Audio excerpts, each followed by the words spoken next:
Don't forget to check out and grab your copy of our 2 newly released books, Football, a Love Story, and What Did Football Teach Me? These books feature over 100 stories from current and former coaches, players, executives, and entertainers from across the football landscape, describing what got them involved in the game, what they love about it, and what life lessons the game taught them. You can find your copy or order your copy from our website at footballgameplan.com/books.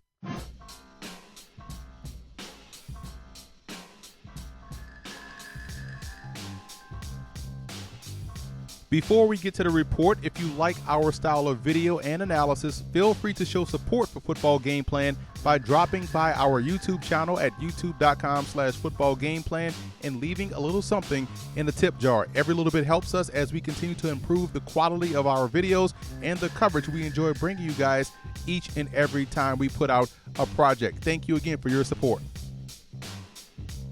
Trevone Boykin out of TCU at 6'2", 205 is a guy that I think has tremendous upside. His best football is ahead of him at the quarterback position. He played receiver at one point in time in his TCU career, but has played quarterback the last 2 and has gotten better each and every season, and you've seen the result of it as the Horned Frogs have been a national power in the last 2 seasons under Boykin. And this is a guy that gets really good velocity on his passes. I think that velocity alone allows him to make tight window throws, also allows him the ability to make any throw on the football field. And one thing that's very underrated about his game is the fact that he does see the field very well. He's able to diagnose things pre and post snap and gets rid of the football. We know about his mobility, having played wide receiver. That, along with escapability, allows him the opportunity to get out of trouble. It makes it an 11-on-11 game because the defense can't account for the quarterback being a runner, and that just opens up the entire field, both for the running back and also for those wide receivers seeing certain amount of coverages. But you can see Boykin being a quarterback that can make far hash throws, as you see right here in this example versus Oklahoma State, plants his feet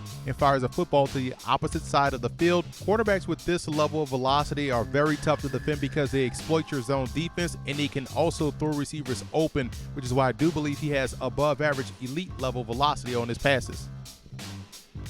Taking a look at some areas of improvements in Trevone Boykin's game, I think his placement still needs that level of consistency. His placement tends to be all over the place at times throughout the course of a game, let alone a drive, and it's all stemming from his footwork and his mechanics. Those things have to become consistent on a down-to-down basis for his placement to improve, because if you're not setting your feet, if you're not throwing with proper mechanics, everything else as a quarterback will be compromised. Also in the pocket, I think he also tends to unnecessarily fade back and not set his feet. Those things, like I've said before, have to become a little bit more consistent if he wants to grow his game. And he must become consistent with touch on bucket throws. Those cover 2 throws that you see down the sideline where the corner and safety are split apart and the receiver is splitting both guys down the rail.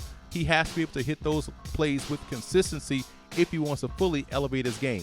And again, at times he's able to do these things. You want to see it on a consistent basis, as you see right here in this example. He sets his feet, throws with great mechanics, and places a football accurately on the sideline in a very tough spot for the defender to make a play, and the receiver makes a catch. So he shows you he can do it. He just has to make sure he does it on a consistent basis.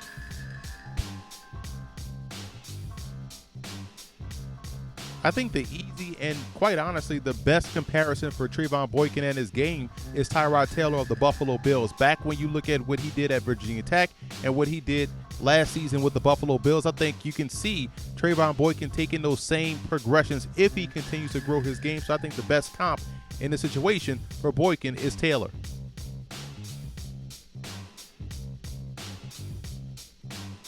Boykin ended up grading out as a 3rd-round prospect, in my opinion, and my 3rd quarterback in this year's draft class. I love the progressions he's made from his junior season to his senior season. He has gotten better every year, so he still has an upside that you look for at the position. If he can clean up the mechanical things that I think will come with time and more reps, because, again, the jump you saw from his junior season to his senior season was significant.